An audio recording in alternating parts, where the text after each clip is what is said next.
Hi hello, നമുക്ക് വളരെ പെട്ടെന്നേ ഇതേപോലൊരു frock nightie stitch ചെയ്തെടുക്കാം. എൻ്റെ ചാനൽ ആദ്യമായിട്ട് കാണുന്നവരാണെങ്കിൽ ലൈക്ക് ചെയ്യാനും സബ്സ്ക്രൈബ് ചെയ്യാനും തൊട്ടടുത്തുള്ള ബെല്ലൈക്കൺ കൂടി ക്ലിക്ക് ചെയ്യാനും കൂടി മറക്കരുത്. വീഡിയോ പാർട്ട് 1 ആയിട്ട് അപ്ലോഡ് ചെയ്തിട്ടുണ്ടായിരുന്നു. ഇപ്പോൾ നമുക്ക് സ്റ്റിച്ചിങ് വീഡിയോ തുടങ്ങുകയാണ്. ഫസ്റ്റ് തന്നെ നമ്മളിതാ നെക്കാണ് കട്ട് ചെയ്തെടുക്കാൻ പോകുന്നത്.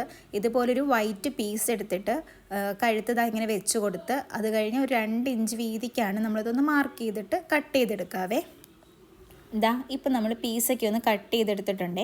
ഇനി നമുക്ക് ആ അറ്റം ഇങ്ങനെ ഒന്ന് മടക്കി അടിച്ചു കൊടുക്കണം. ഇല്ലാന്നുണ്ടെങ്കിൽ നമ്മൾ വെച്ചടിച്ചതിന് ശേഷം നമുക്ക് അത് അടിക്കാനുള്ള ബുദ്ധിമുട്ടുണ്ടാവും. ഇല്ല നിങ്ങൾക്ക് ലേസോ അങ്ങനെ എന്തെങ്കിലും ഉണ്ടെന്നുണ്ടെങ്കിൽ അവിടെ വെച്ച് സ്റ്റിച്ച് ചെയ്ത് കൊടുത്താലും മതി. അപ്പോൾ നമ്മളിതാ ഇങ്ങനെ കട്ട് ചെയ്തെടുത്തിട്ടുണ്ട്. ഇനി നെക്കിൻ്റെ വിട്ട് നമുക്ക് കട്ട് ചെയ്ത് മാറ്റാം. ഇനി നമുക്കൊന്ന് സ്റ്റിച്ച് ചെയ്തെടുക്കാം. തുണിയുടെ ഉൾഭാഗത്ത് വെച്ചിട്ടാണ് ഇത് സ്റ്റിച്ച് ചെയ്യുന്നത്. അപ്പോൾ പുറം മറിച്ചെടുക്കുന്ന സമയത്ത് നമുക്കിനി വേറെ പീസ് വെച്ചിട്ടൊന്നും കഴുത്ത് അടിച്ചെടുക്കേണ്ട ആവശ്യമൊന്നുമില്ല. ഇതുപോലെ ഇങ്ങനെ ഉൾഭാഗം ഇട്ടിട്ട് അടിച്ചെടുക്കാം. അപ്പോൾ നമുക്ക് തിരിച്ചിടുമ്പോൾ ഒന്ന് കാണാം കേട്ടോ. ഇപ്പോൾ തിരിച്ചിട്ട് കഴിയുമ്പോൾ പുറമൊക്കെ വന്നു പുറത്തോട്ട് വെച്ചിട്ട് നമുക്കിതൊന്ന് പതിച്ചടിച്ചു കൊടുക്കണം. അപ്പോൾ നന്നായിട്ടൊന്ന് നിവർത്തിയെടുത്തതിന് ശേഷം അതിൻ്റെ മുകളിലായിട്ട് നമുക്കൊന്ന് പതിച്ചടിച്ചു കൊടുക്കാവേ. ഇതുപോലെ തന്നെ നമുക്കൊന്ന് പതിച്ചടിച്ചെടുക്കാം. ഇതടിച്ച ശേഷം ഇനി അതിൻ്റെ അറ്റം അടിക്കണമല്ലോ. അപ്പോൾ അതും അതേപോലെ തന്നെ ഒന്ന് സൈഡിലിട്ട് നമുക്കൊന്ന് അടിച്ചു കൊടുക്കാം. ഇതിപ്പോൾ നമ്മുടെ കഴുത്തൊക്കെ ഒന്ന് റെഡി ആയിട്ടുണ്ട്. ഫ്രണ്ട് നെക്ക് എല്ലാം റെഡിയായി. ഇനി നമുക്ക് ബാക്ക് നെക്കിലേക്കുള്ള ക്രോസ് പീസ് കട്ട് ചെയ്തെടുക്കണം. ഇതേപോലെ ക്രോസ് പീസ് കട്ട് ചെയ്തെടുത്ത് ഇതുപോലെ ജോയിൻ ചെയ്ത് കഴിഞ്ഞാൽ കറക്റ്റായിട്ട് ലെവലിന് കിട്ടും. അപ്പോൾ ഇതുപോലെ ഇങ്ങനെ കട്ട് ചെയ്ത് എടുത്ത ശേഷം നമുക്ക് ബാക്ക് നെക്കിലേക്ക് വെച്ച് കവർ ചെയ്തെടുക്കാം.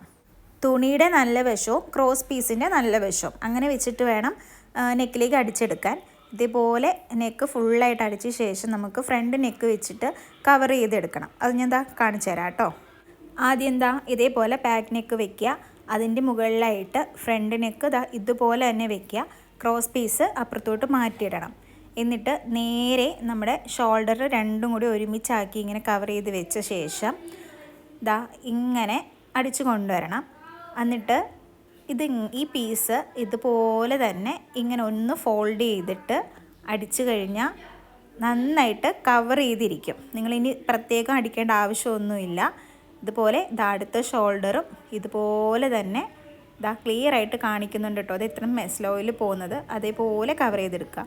എല്ലാം കഴിഞ്ഞ ശേഷം നമുക്ക് സ്ലീവ് ജോയിൻ ചെയ്യാം. സ്ലീവ് ജോയിൻ ചെയ്യാൻ വേണ്ടിയിട്ട് സ്ലീവിൻ്റെ സെൻറ്റർ ഷോൾഡറിൻ്റെ അവിടെ ആയിട്ട് വെച്ചിട്ട് ആ സെൻറ്ററിൽ നിന്ന് താഴോട്ടും അതായത് ഫ്രണ്ടിലോട്ടും ബാക്കിലോട്ടും കവർ ചെയ്യുന്നതായിരിക്കും കുറച്ചും കൂടി എളുപ്പം കേട്ടോ. ആ അറ്റത്തുനിന്ന് ചിലപ്പോൾ ഈ അറ്റം വരെ വരുമ്പോഴേക്കും എത്താനുള്ള ബുദ്ധിമുട്ടോ അങ്ങനെ നമ്മൾ കട്ടിങ്ങിൻ്റെ പ്രശ്നമൊക്കെ വരികയാണെന്നുണ്ടെങ്കിൽ അതൊരു പ്രശ്നമായിരിക്കും. അപ്പോൾ ഇങ്ങനെ ചെയ്തിട്ട് സ്ലീവിൻ്റെ അറ്റം ഒരു മടക്കിൽ ഇങ്ങനെ അടിച്ചു കൊടുക്കുകയാണ്. അതുപോലെ തന്നെ നമ്മൾ അടുത്ത സ്ലീവും ജോയിൻ ചെയ്ത് കഴിഞ്ഞു. ഇനി നമുക്ക് വേണ്ടത് താഴേക്കുള്ള ഫ്രില്ലാണ് വേണ്ടത്. അപ്പോൾ ഫ്രില്ലിൻ്റെ പീസുകളൊക്കെ ജോയിൻ ചെയ്ത് അടിക്കാം. ഞാൻ ചെയ്യുന്നതെന്ന് വെച്ചാൽ ടോപ്പിൻ്റെ സെൻറ്റർ പോർഷൻ ഇതുപോലൊരു കട്ട് ചെയ്ത് കൊടുക്കുന്നുണ്ട്. ഇനി ഫ്രില്ലിനുള്ള പീസിൻ്റെ സെൻറ്റർ ആ സെൻറ്ററിൽ വെച്ചിട്ടൊരു പിൻ ചെയ്ത് കൊടുക്കാം. ഇല്ല നിങ്ങൾക്ക് ഫ്രില്ലിൻ്റെ പീസ് ഫസ്റ്റ് തന്നെ പ്ലീറ്റ്സ് ഇട്ട ശേഷം ഇതിൽ വെച്ച് അടിച്ചു കൊടുത്താലും മതി. എനിക്ക് കുറച്ചും കൂടി ഈസി ആയിട്ട് തോന്നുന്നത് ഇങ്ങനെയാണ് കേട്ടോ. അപ്പം ഞാൻ ടോപ്പിൻ്റെ ഈ അറ്റത്തുനിന്ന് ആ സെൻറ്ററിലേക്ക് പ്ലീറ്റ്സ് ഇട്ട് കൊടുക്കാൻ പോവാണ്. ഞാൻ ഇതുപോലെ ഓരോ പ്ലീറ്റ്സ് ഇങ്ങനെ ഇട്ട് കൊടുക്കുകയാണ്. നിങ്ങളും ഇങ്ങനെ സ്റ്റിച്ച് ചെയ്ത് നോക്കിയാൽ മനസ്സിലാവും ഭയങ്കര സിമ്പിളാണ്, എളുപ്പമാണെന്നുള്ളത്. ഞാൻ ഇങ്ങനെ പ്ലീറ്റ്സുകളൊക്കെ ഇങ്ങനെ ഇട്ട് കഴിയുകയാണ്. അവസാനം നമ്മുടെ പിൻ ചെയ്ത് ആ ഭാഗം എത്തുമ്പോഴേക്കും അവിടുന്ന് പിന്നൂരി മാറ്റിയ ശേഷം നമുക്ക് ബാക്കിയുള്ളത് അങ്ങനെ ചെയ്യാം. ഇപ്പം നമുക്ക് ഏകദേശം ഒരു സൈഡിൽ പ്ലീറ്റ്സ് ഇട്ടപ്പം എത്രത്തോളം പ്ലീറ്റ്സ് വേണം എന്നുള്ളത് നമുക്ക് മനസ്സിലായി.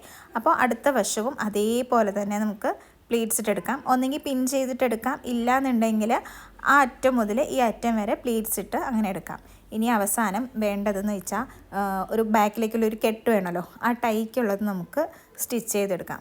ഇതുപോലെ തന്നെ 2 എണ്ണം ഞാൻ ഇങ്ങനെ സ്റ്റിച്ച് ചെയ്തെടുത്തിട്ടുണ്ട്. ഇനി അതിലേക്ക് നമുക്ക് ജോയിൻ ചെയ്ത് കൊടുക്കണം.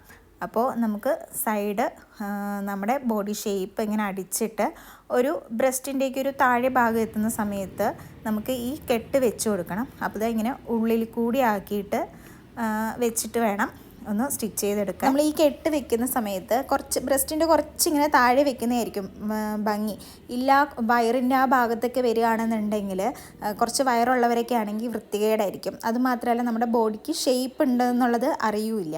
അപ്പോൾ അതൊക്കെ ചെയ്ത് കഴിഞ്ഞ ശേഷം നമുക്ക് ഫ്രില്ലിൻ്റെ ഏറ്റവും അടിഭാഗം ഇങ്ങനെ മടക്കി അടിച്ചു കൊടുത്താൽ ടോപ്പ് റെഡിയായി. ഇതാ നമ്മുടെ ഫ്രോക്ക് നൈറ്റിയൊക്കെ കംപ്ലീറ്റ് ആയിട്ടുണ്ട്. നിങ്ങൾക്ക് തന്നെ കണ്ടാൽ മനസ്സിലാവും നല്ല ഷേപ്പിന് കിടക്കുകയാണ്. നമ്മുടെ ആ കെട്ട് ആ ഭാഗത്ത് വെച്ചത് കാരണം നമ്മുടെ ബോഡിക്ക് നല്ലൊരു ഷേപ്പ് തോന്നുന്നത് പോലെ ഉണ്ടാവും. അപ്പോൾ എല്ലാവർക്കും ഇഷ്ടമായെന്ന് വിചാരിക്കുന്നു. ഇഷ്ടമായെങ്കിൽ ലൈക്ക് ചെയ്യാനും ഷെയർ ചെയ്യാനും കമൻറ്റ് ചെയ്യാനും മറക്കരുത് കേട്ടോ. അപ്പോൾ താങ്ക്